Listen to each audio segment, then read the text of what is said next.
उपस्थिति के लिए बिहार विधानसभा में प्रशांत किशोर को लगता है कि इस बार उनका खाता खुल जाएगा। हम 201 सीट भी जीतेंगे तो 242 से भी भारी होंगे। जनता में सदन की आवाज उठाने के लिए जनता के मुद्दों को सदन में नहीं ले जाता हो, वो विपक्ष कैसी? वो विपक्ष तो यहाँ जनसुराज है, वो जनता के सवालों को सड़कों पर उठा रही है केवल और केवल सदन में। पहले भी सिटिंग सीट था और इस बार भी चांस ज्यादा है कि उन्हीं को मिलेगा। फिर आप दावा कैसे करें? जो सीटिंग रहता है वही हारता है। जो सीटिंग रहता है वही हारता है। हाँ, इसलिए भारतीय जनता पार्टी इससे कोई भी भाग नहीं सकता। भारतीय जनता पार्टी यदि इन बुनियादी सवालों से भागा तो खुद बिहार के धरती में कमल खिला है ना, वही कमल डूब जाएगी और उनकी नैया भी डूब जाएगी। नमस्कार, मैं रविंद्र कुमार, आप देखना शुरू कर चुके हैं बेनिफिट टीवी न्यूज। जैसा कि आप जानते हैं, इलेक्शन होने वाला है बांकीपुर विधानसभा क्षेत्र में।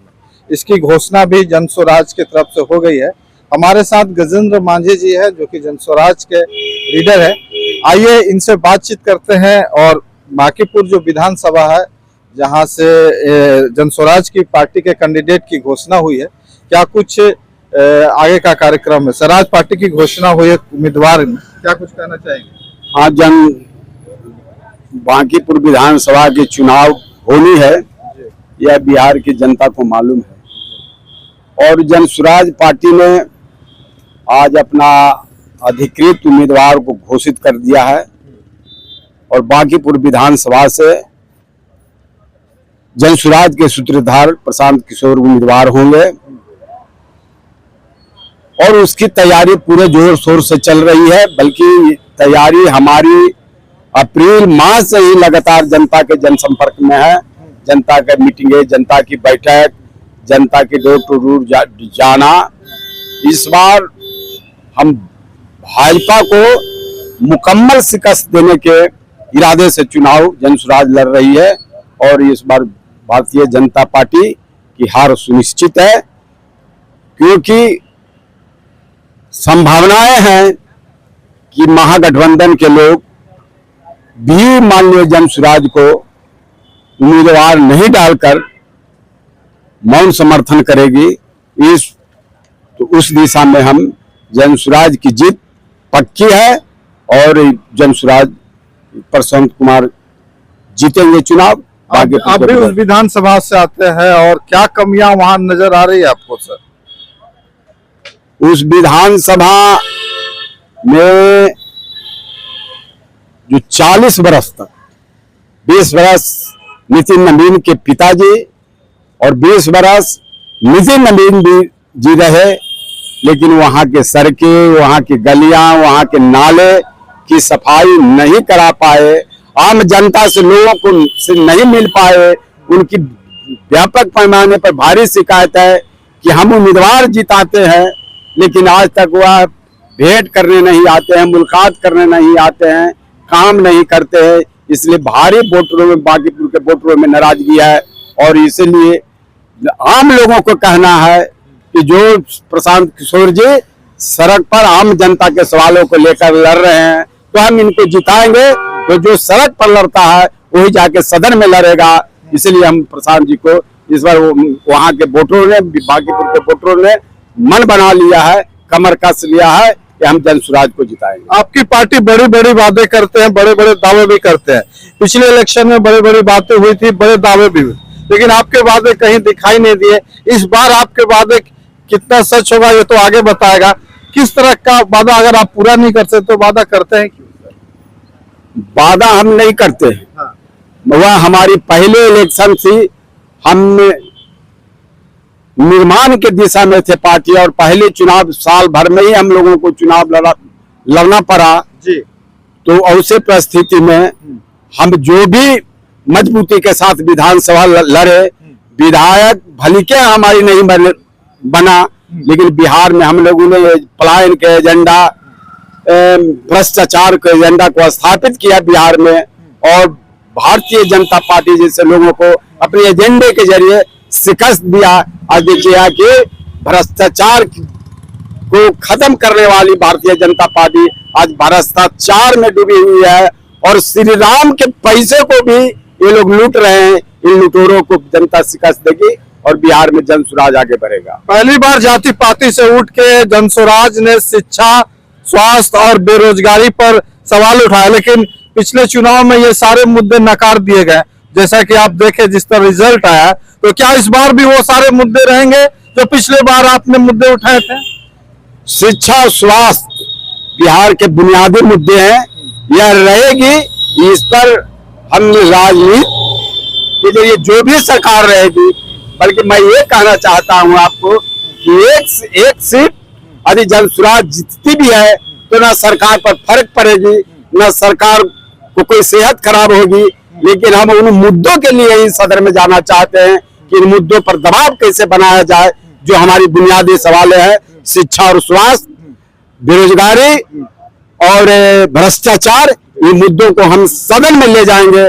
इसीलिए हम बांकीपुर से सुनिश्चित जीत के लिए जनता तैयार है और जनता सदन को विपक्ष के रूप में मजबूत करना चाहता है जनता, इसलिए जन स्वराज को वोट करें। आपके क्षेत्र में बड़े बड़े अस्पताल है और तमाम आप देख रहे जिस तरह की व्यवस्था है, वहाँ पे आए दिन गरीब मरीजों का इलाज सही से नहीं हो पाता है, सही से एडमिट नहीं हो पाता है। कई ऐसे मुद्दे थे।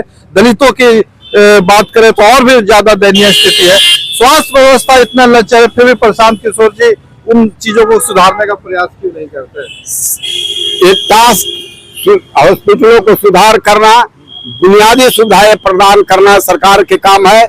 हमारी काम है कि तेल में कान में तेल डाल करके जो सत्ता सोई है उसको कानों में आवाज बुलंद करके उनको ध्यान आकर्षण कराना। आज जन स्वराज प्रशांत किशोर इस गूंगी बहरी सत्ता को जो कान में तेल डालकर सोई है उसको जगाने का काम कर रही है कि जिस जनता ने तुम्हें वोट देकर सत्ता पर बैठाया और तुम कान में तेल डाल के सोए हुए है, इसलिए वही जनता तुमको कान पकड़ के सत्ता से बाहर भी करेगा। इसीलिए जन स्वराज चुनाव लड़ रही है, जन स्वराज जीतेगी। क्या एक सीट उपस्थिति के लिए विधानसभा, बिहार विधानसभा में प्रशांत किशोर को लगता है कि इस बार उनका खाता खुल जाएगा? हम 201 सीट भी जीतेंगे तो 242 से भी भारी होंगे। जनता में सदन की आवाज उठाने के लिए, जनता के मुद्दों को विपक्ष के रूप में रखने के लिए 242 में भी हम एक होकर के भी भारी रहेगा जन स्वराज। क्या विपक्ष नहीं है यहाँ जो आपको विपक्ष की भूमिका निभानी पड़ेगी? बिहार की जनता जान रही है कि विपक्ष सोया हुआ मरा हुआ विपक्ष है। या बिहार में वह विपक्ष जो सड़क पर नहीं हो, जो मुद्दे नहीं उठाता हो, जो जनता के सवालों का उस सदन में नहीं ले जाता हो, वो विपक्ष कैसी? वो विपक्ष तो यहाँ जन स्वराज है, वह जनता के सवालों को सड़कों पर उठा रही है। केवल और केवल सदन में विपक्ष होने से कोई विपक्ष नहीं कहलाता है। विपक्ष वही होता है जो जनता के मुद्दों को सड़कों पर उठाए और सत्ता से सवाल करे, वही विपक्ष होता है। या तो जन स्वराज ही सबसे बड़ा विपक्ष बिहार में है। क्या इस बार आपका किसी के साथ गठबंधन रहेगा या किसी के साथ सपोर्ट रहेगा, बैक सपोर्ट रहेगा? किस तरह से चुनाव लड़ने का रणनीति है आपका? हमारी पार्टी और जन स्वराज के सूत्रधार प्रशांत किशोर ने कहा है कि यदि भाजपा को शिकस्त देनी है तो ये जो महागठबंधन है, यहाँ के जो विपक्षी पार्टियां हैं, उनको समर्थन करना चाहिए।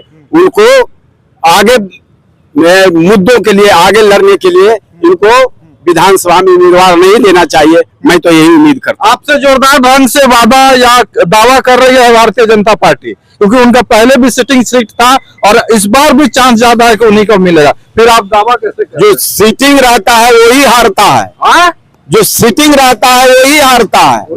हाँ, इसलिए भारतीय जनता पार्टी इस बार बांकीपुर बिल्कुल हारेगी, क्योंकि वही सीटिंग है।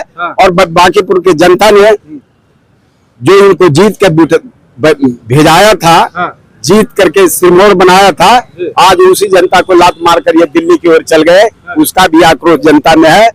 और ये इस बार नितिन नवीन के नाम पर नहीं, मुद्दों पर चुनाव होगी और जन स्वराज के ही मुद्दे पर। प्रशांत किशोर जी एक बार बिहार में बहुत बड़ा मुद्दा लेके आए थे, बेरोजगारी का मुद्दा। क्या इस बार भी बेरोजगारी का मुद्दा छाया रहेगा बांकीपुर बेरोजगारी, पलायन, शिक्षा, स्वास्थ्य, ये तो बुनियादी सवाल है किसी राज्य के लिए, किसी जनता के लिए, बिहार के डेवलपमेंट के लिए। ये तो बुनियादी सवाल है, इससे कोई भी भाग नहीं सकता। भारतीय जनता पार्टी यदि इन बुनियादी सवालों से भागा तो खुद बिहार के धरती में कमल खिला है ना, वही कमल डूब जाएगी और उनकी नैया भी डूब जाएगा। बांकीपुर विधानसभा में कहा जाता है कि खास जाति का वर्चस्व रहता है और बिहार की राजनीति में जाति को नकारा नहीं जा सकता। क्या इस बार भी उसी जाति का वर्चस्व रहेगा क्या? अच्छा, बांकीपुर में 4 लाख वोट है तो कौन बता सकता है कि 4 लाख एक खास जाति के लोगों का वोट है? ये हवा पानी देता है कि मान लिया बहुत 50,000 वोट होंगे, अभी 3.5 लाख वोट और जनता की बाकी है, वो जनता जनसुराज के पास है। जनसुराज के पास है, पक्का दावा है कि जनसुराज निकलेगा? एकदम जनसुराज ही निकलेगी, इसमें कोई दो मत नहीं है। अब भारतीय जनता पार्टी की उल्टी गिनती शुरू हो गई है और भारतीय जनता पार्टी वापस जाएगी। चलिए, बहुत बहुत धन्यवाद हमसे बातचीत करने के लिए। ये थे हमारे साथ गजेंद्र मांझी जी, जो जनसुराज पार्टी के लीडर हैं। इन्होंने अपना दावा किया है कि इस बार बांकीपुर विधानसभा से प्रशांत किशोर जी ही जीतेंगे। बाकी इनकी दावा में कितनी सच्चाई है और आगे क्या होता है ये तो वक्त ही बताएगा। बाकी आपको वीडियो कैसा लगा जरूर कमेंट करके बताएं और ज्यादा से ज्यादा वीडियो को शेयर करें ताकि जनता तक ये इनकी आवाज पहुंच सके। बहुत बहुत धन्यवाद साथियों वीडियो देखने के लिए।